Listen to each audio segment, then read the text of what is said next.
Hey, I'm Alex Radcliffe from Board Game Co. and today I'm reviewing Maquis from Side Room Games. Now, this video is starting off as Patreon exclusive because I'm, well, experimenting with some review formats and things. This may or may not show up on the main channel at some point. Time will tell on that.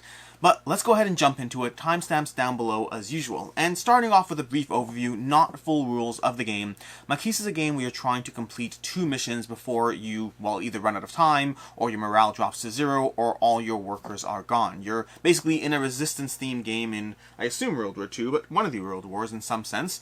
But it's a game where you're placing your workers, it's worker placement and a solo puzzle at the same time. You win the game by accomplishing the missions. Each mission is varied. You'll have a deck of missions that you can see over here, some other missions over here, lots of variability as you structure the different missions you have in play, and they all have different difficulties as well, so you can mix and match to suit how well you're doing at this game. The turn structure, the basic idea of the game, is you're placing out your workers in various locations. You have your safe house, you'll go to a different location and you'll lock in there. From there, we'll draw a card from the patrol deck, which tells us that the next guard is going to radio A. So we're going to take this person over here and put them on radio A over there. Now, let's continue going. I will go over on Pont 11Q over here. We'll explain why shortly. So we'll draw a card, and we have Pont 11Q.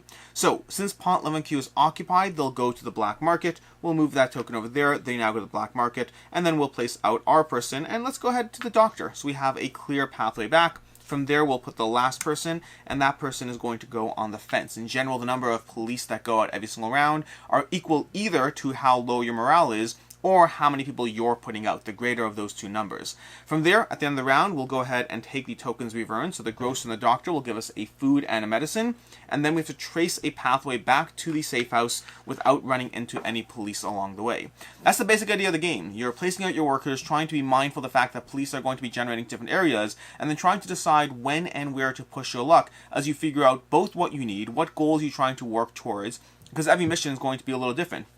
This assassination mission, it means that we need to kill all the Milice. So in order to do that, we're going to need to get guns, which is an expensive proposition. Getting 5 guns in the game, that means we're going to start having to generate a cash engine by going to various locations. Maybe we start going to generate various airdrops to the field where we can gather that money. Maybe we actually go to the black market where we can trade food or medicine for money, but we do lose morale whenever we do that. So you're trying to play with this little bit of economic engine as you place out your workers, as you're mindful of where people are going to generate, as you potentially shoot the police, but that's going to trigger military units coming in that can't be shot, because it's one thing to shoot a police officer, it's another thing to shoot someone with a submachine gun or whatever it is. So that's basically the puzzle of the game. It's the puzzle of Maquis. As far as general biases, this is one of the new things I'm working with. General biases in terms of the way I look at games, what I'm looking at when I review games, cover games, all of that, is I tend to enjoy puzzly games as Maquis is. I tend to enjoy puzzly games where you're trying to figure out the system at play, especially solo ones. I generally like solo puzzle games where you're trying to figure out how to win or lose with binary win-loss conditions. I don't really love beat your score. I do like binary, you either win or you lost as far as the game goes, although I don't tend to love more serious historical themed games. World War II, World War I themed games, there are exceptions for sure, but generally not my personal preference as far as theme goes. And from there, once we're done with biases, let's move on into art and components as far as one of the first things we'll be looking at. So, art and components. Nothing amazing with art and components, more specifically components. Components are okay. There's nothing particularly to talk about here. There's a dual layer board where you can slot in various locations as you go to these various spare rooms. Spare rooms are somewhere you can go where you can spend 2 money to take one of these rooms off to the side, putting them on the board, basically creating your own specific worker placement zones as you build up the game. So it has a dual layer player board. That's nice. Has the same thing over here for the morale tracker. That's all fine, but components are okay. Pretty solid for what it's doing, but it's a small little box of game. Not a lot of room to stand out. As far as art, I think the art really does a good job of capturing the historical feel of the game, while also being just cartoony enough that it doesn't feel dryly serious, if that makes sense. It doesn't have the theme manages to feel like it's a little bit popping without being funny or anything like that. So I think the art really does a good job suited to the game. Overall, impressed by the art there.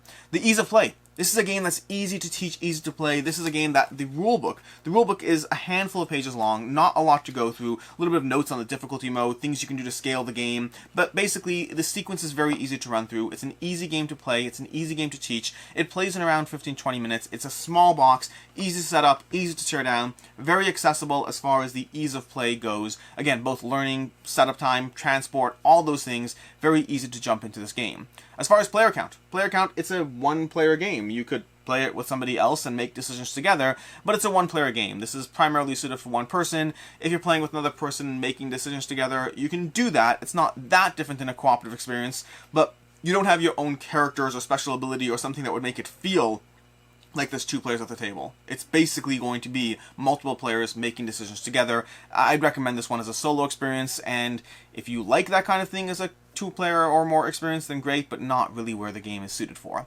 As far as highlights of the game. So this one, to begin with, the difficulty scaling is excellent because the game is actually pretty hard. Starting off the bat, even on the intro levels, you'll try to get to the challenge. You have to be mindful of the fact that it's okay to lose people along the way.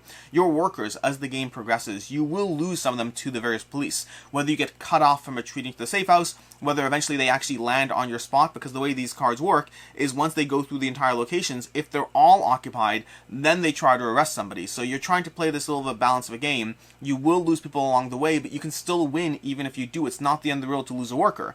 It is the end of the world to lose 4 or 5 workers, but you can survive 1 or 2 losses, especially the further along you are in the game. So the game is pretty difficult, but it does come with difficulty scaling. You can make it more or less difficult as you go through the game, adjusting the game to suit how well you're doing at the game.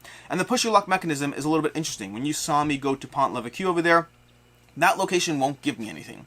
The only thing that Pont-l'Évêque gives me is it gives me a safe way to walk back home, because by going to Pont-l'Évêque that turn, I structured it so that any of the police that came out, they would skip Pont-l'Évêque and go to the next location down. So I basically locked in a zone where my players could retreat to me. But I did so at the cost of getting anything fun. So it has a little bit of a push your luck of trying to figure out what you want to get, how you want to get it, where you're willing to commit to something that doesn't give you what you want, but gives you more likelihood of your people returning safely back to the safe house. And then it has these various locations where you can build out different spare rooms that can often be chosen based on the missions you're playing with. So if you're fighting one mission versus another, you might want a better, easier way to get guns. Do we have a gun location here? No, we don't have a guns. Where are the guns? We don't have it over there. We have, we can get more cash, for instance. You can get more cash from this spot over here. We can go to the counterfeit to start generating more cash. Then from there we can go to the fence. There's also airdrop locations where you can drop guns into the field. There's different ways you can get different things, and you're going to be building out those safe rooms based on what is best suited for the missions. That gives you a little bit of a fun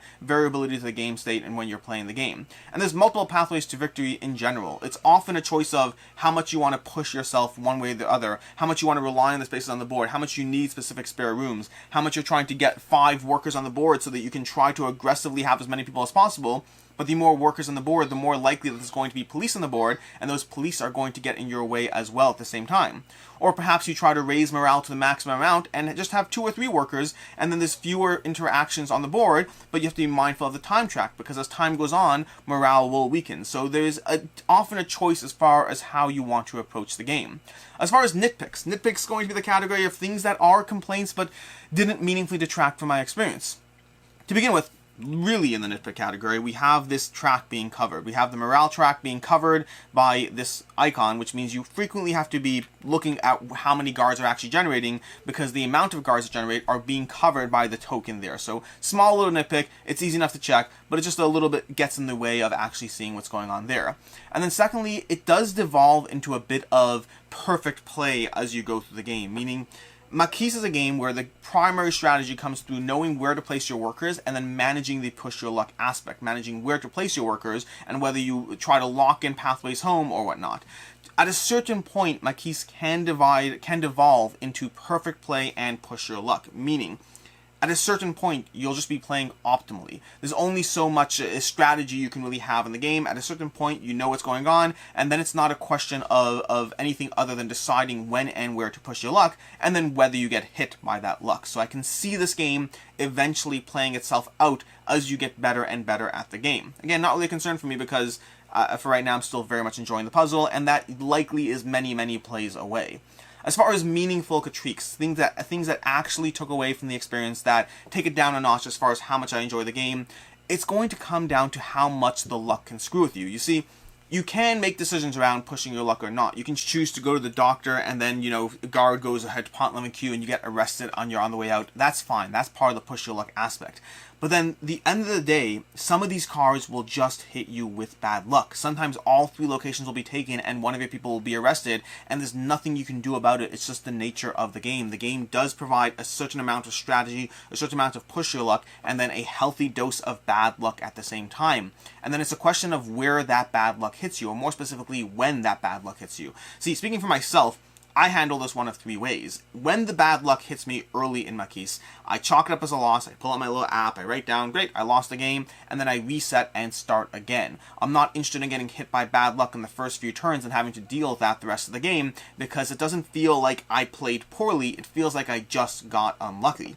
If the bad luck hits me late in the game, well then I'm okay with it. The game is specifically structured so that you can take a certain amount of bad luck, you can take a certain amount of hits, and then I just chalk it up to part of playing the game. Sometimes you get hit, you have to play well enough that you don't get hit every single round. But when it hits you in the middle of the game, that's when it's a problem. Getting hit with bad luck in the middle of Maquis is like, I'm not going to chalk it up to a loss. I'm already halfway through the game, I already accomplished one mission, I'm trying to figure out whether I can get to the second one. But that's when it's frustrating. That's when you can feel like you lost the game of Maquis, not because you played poorly, but just because bad luck is a real thing that you sometimes have to deal with. And so that's kind of where the meaningful critiques aspect of this game does come down to that aspect of there's a lot of strategy, there's a decent amount of push your luck, but there sometimes just is bad luck in the game. As far as final thoughts on Maquis, I really enjoyed the game. It's a great little puzzle, a solid little solo experience, plays in anywhere between 10 to 25 minutes depending on the mission difficulty, depending on how quickly you end up losing or perhaps winning the game. It has a degree of variable play, lots of missions giving you both variety, giving you lots of difficulty scaling, lots of ways you can jump into and tackle the game. My biggest concern with it is it does come down to the fact that sometimes that bad luck can meaningfully take away from your experience. It can meaningfully take away from how enjoyable the game is when you don't feel like you won or lost because you played well, but rather you lost because of bad luck. Overall, it's a great little puzzly game. It's one that I'm adding to my collection for right now. I imagine it will last for a decent amount of time. The combination of the box space, the solo puzzle, those are things I typically enjoy. Over time, if I get too predictable at play, and if it starts to feel like I'm just playing it out rather than making any choices, then at that point it may end up leaving. We'll see, but for right now, really enjoying this one and can easily recommend it. Until next time, I'm Alex Radcliffe from Board Game Co. I hope you enjoyed this video, and as always, have a good one.